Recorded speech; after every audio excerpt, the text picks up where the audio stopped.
Here is the million-dollar question. Can the Ukrainian economy survive the Russian invasion? Let's put it another way. How could the Russian invasion affect Ukrainians living in unoccupied territories? Will they be able to continue their businesses, or will they be living regulated to living just hand to mouth? Putin was not satisfied with invading eastern Ukraine and launched his invasion in all parts of the country. How things will end, nobody knows. We don't have a crystal ball here at VisualPolitik, but we do have something else, a long memory. Because yes, my VisualPolitik friends, there is a precedent very similar to Ukraine, a country that was also invaded by Putin. Which country are we talking about? Georgia.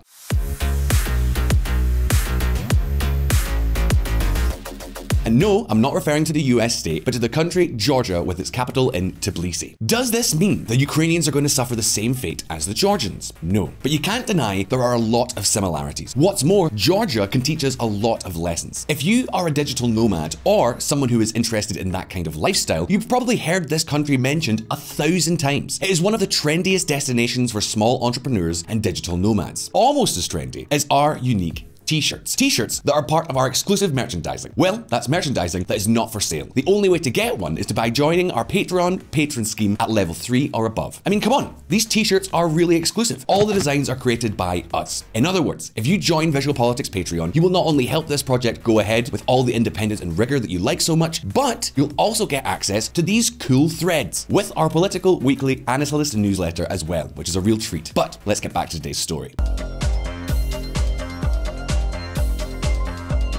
The truth is that Georgia is one of the most interesting countries in the world, particularly to this man you see on the screen right now. Meet the former president of Georgia, Mikhail Saakashvili. If this man had been born in San Francisco, I assure you there would be at least 3 series about him on Netflix. I think he's the only politician in history who can boast of having held positions of political responsibility in 2 different countries. One is Georgia and the other, Ukraine. After ruling Georgia, Saakashvili obtained Ukrainian citizenship and became governor of the Odessa region. Absolutely everything in this man's life is worthy of a movie. No matter whether you like him or not, nobody can deny that he is a unique character in history. A man who arouses passion and hatred. And who is his biggest hater? It's Vladimir Putin. And take note, because we are talking about real hatred. Pay attention, because this is a direct quote. Someday, I'm going to hang Saakashvili by the balls. Vladimir Putin in 2008. Yikes! If Putin says that, I mean, you've kind of got to be scared, don't you? And why so much hatred, you might ask? Well, the truth is that 1/5 of Georgia's territory is occupied by Russia, and it has been that way since 2008 when the Georgian War broke out. That's right, you could say that Georgia is a miniature Ukraine. So the question is, why are so many digital nomads opting to live in an invaded country? Has Georgia survived the Russian invasion? What lessons can Ukrainians learn from this story? What mistakes has Georgia made? Today, we're going to answer all these questions, but before we do, many of you have asked us how you can help the Ukrainian army. And there is a way to do it. The Ukrainian National Bank is accepting donations from private individuals like you and me. This money will go to support their troops and the resistance to the Russian invasion. This is not a paid sponsorship. No one is paying us to tell you this, and we are mentioning it just for the sake of informational purposes. That said, let's look at some history. Borat's village. As I mentioned before, if you're a digital nomad, you've probably heard of Georgia. Or maybe you're there right now. Georgia is a poor country, but at the same time, they have requested to join the European Union. This is quite the fairy tale outcome when you consider that 20 years ago, Georgia was, how should I put this? Have you seen Borat? Well, next to Georgia at the time, Borat's village would have looked like Manhattan. The country was the crystallization of all the stereotypes you might have in your head of an ex-Soviet republic. Underworld gangs, corruption, and poverty. During the Cold War, Georgia was a republic within the Soviet Union. Then, in 1991, they declared independence and went to war with Moscow. Much like what is currently happening in Ukraine, Georgia has 2 provinces whose population feels more Russian than Georgian. We are talking about South Ossetia and Abkhazia. Since 1992, these are 2 of the regions that appear shaded with little lines on the maps. So, what happened to the rest of the country? Well, to be honest, nothing good. Many of you might think the end of communism was good news for everyone living in the former USSR. However, Georgia is one of the exceptions to this rule.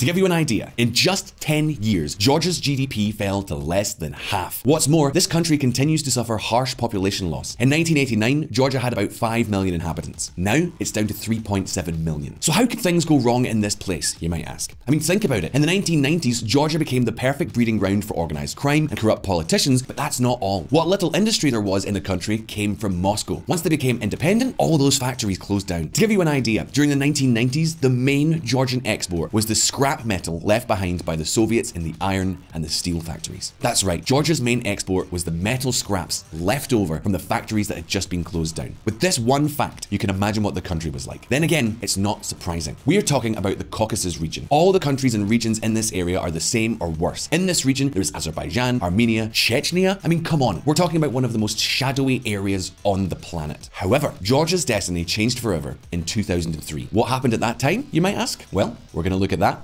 right now.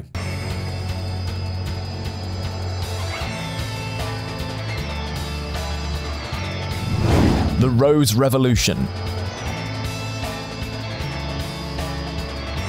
There are moments in history when one person changes everything. This is one of those cases, and yes, the person in question is Mikhail Saakashvili, the guy we mentioned earlier. Some will say that this video is no more than a puff piece and a eulogy to the figure of this man. But setting aside the opinion you might have about him, no one can deny that he has seen it all. Objectively, this man completely changed the history of his country. And I'm serious here. On VisualPolitik, we have analyzed a lot of countries and political figures. Saakashvili's life is a movie script. In today's video, we are only going to cover a small part of it, and it goes like this. Back in 2003, Saakashvili was a lawyer who had studied in the United States. While there, he became the greatest advocate of the West and the free market. Yes, my dear libertarian friends watching this channel, if there is one hero of the minimal state and libertarianism, it is none other than Saakashvili.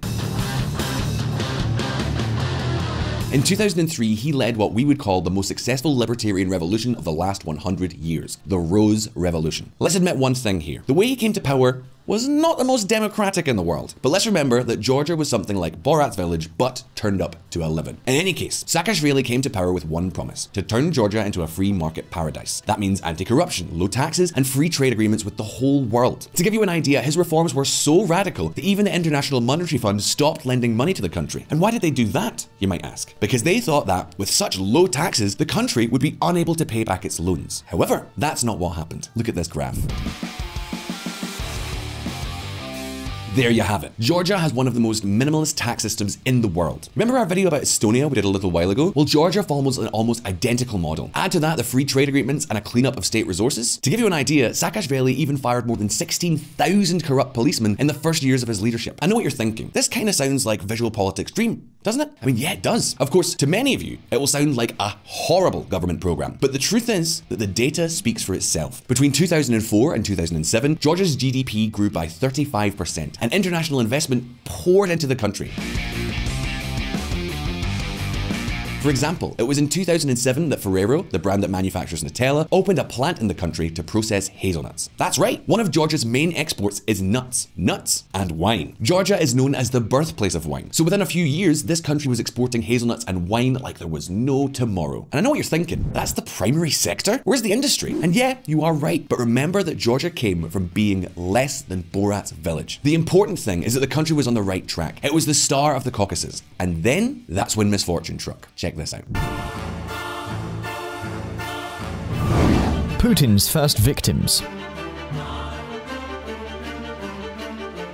Another of Saakashvili's promises upon coming to power was national reunification. Georgians were not happy about having two basically independent provinces. It may sound strange, but despite being such a small country with less than 4 million inhabitants, Georgia has several different languages and ethnicities. And there are two regions where Georgian is not even wanted: South Ossetia and Abkhazia. And what, you might ask, do these regions have in common? Well, apart from having not much attachment to Georgia, they have huge affection for Mother Russia. That's right. This story might be starting to feel familiar to you. It is something almost identical to the Donbass or Crimea. But not only that. As you can imagine, it is hard to declare your undying love for the free market and the West without angering Russia. Especially when Saakashvili declared his explicit interest in joining NATO. As has happened with Ukraine, Putin's first attack came through the wallet. In 2006, Russia ordered a trade boycott against Georgia. And what comes after the wallet? Exactly, the military. Russia and Georgia clash over separatist region. That's right. In 2008, a group of South Ossetian separatists bombed a group of Georgian soldiers. Georgia had tried to negotiate a territorial solution that would allow the rebel regions to agree to become part of Georgia, but the negotiations had not worked. And this attack was the final straw. First, the Georgian army invaded South Ossetia. Then, Russia supported the South Ossetians, and that's how war broke out between Russia and Georgia.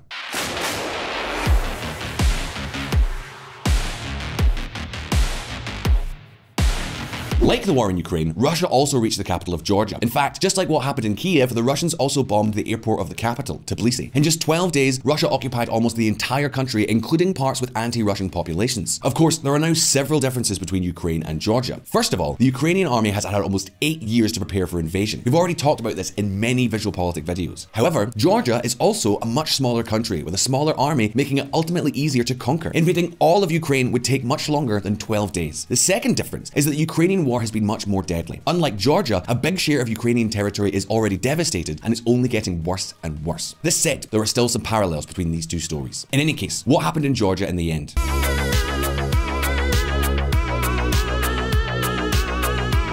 Well, in this case, France mediated to negotiate a ceasefire. Russia got what it wanted, control of Abkhazia and North Ossetia. In exchange, they withdrew troops from the rest of Georgia. So in conclusion, what is the situation in Georgia today? Well, when you look at a map on Russian world maps, Abkhazia and South Ossetia are two independent republics. However, no other country recognizes them as such. So on the world maps drawn up by all of the rest of us, there are two territories shaded with dashes. And for practical purposes, these two republics act like two Russian provinces. They even use the ruble as legal tender. In other words, it seems very reasonable to think that Donetsk and Luhansk will meet a similar fate. And believe me, you wouldn't want to live in those areas. The question is, what has happened in the rest of Georgia? Have they managed to get on with their lives despite the war with Russia? Well, now we're going to look at that. Between Russia and the West. In 2013, Saakashvili lost the elections, and who would you guess succeeded him? Well, pay attention, because this story has a lot of colourful characters, to say the least. Saakashvili's successor was this gentleman you see on the screen. We are talking about Berdzina Ivanishvili, also known by the nickname Boris. Thank goodness, that is a difficult name to say. This nice gentleman made a tiny fortune selling computers to the Russians in the 1990s. And how big was his fortune, you may ask? Well, it is estimated that this man had a sum of money equivalent to 1/3 of the entire GDP of Georgia. That's right. And after making so much money in Russia, he returned to his native Georgia to try his luck in politics. In 2012, he created his own party, which he called Georgian Dream. And as you can imagine, with so much money for election campaigning, the Georgian Dream Party swept the elections the following year. But as if that weren't enough, after being defeated in the elections, Saakashvili was exiled and lost his citizenship. Side note, Saakashvili is one of the few examples of a person who became, technically, stateless. That is, for a couple of years, he had no nationality at all. But that's a story for another video.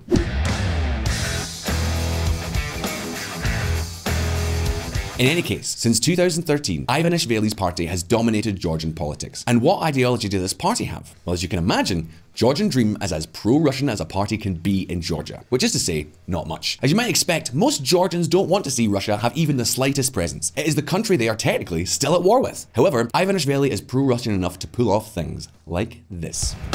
Russia set to resume imports of Georgian wine and water. But make no mistake, Georgia is still far away from the Russian sphere of influence. Yes, it is true, since 2013, Georgia has returned to trade with Russia, but that is not its only trading partner. Check this out. European Union signs free trade deal with Georgia. Exactly. Georgia trades with both Russia and the European Union. This explains not only the takeoff of its wines, which are increasingly exported, but it also explains the creation of a new economic sector that was unthinkable in this country just a few decades ago: tourism.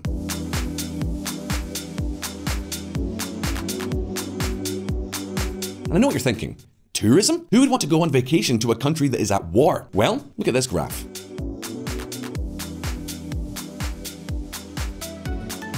The truth is that, before the pandemic, Georgia had almost 8 million visitors a year. The growth of tourism has been almost miraculous. Yes, it is true that the occupied areas are dangerous, but cities like Batumi have filled up with waterfront hotels, many of them financed by foreign capital. Georgia has become a relatively cheap destination for Russian and Turkish tourists. However, all that glitters is not always gold.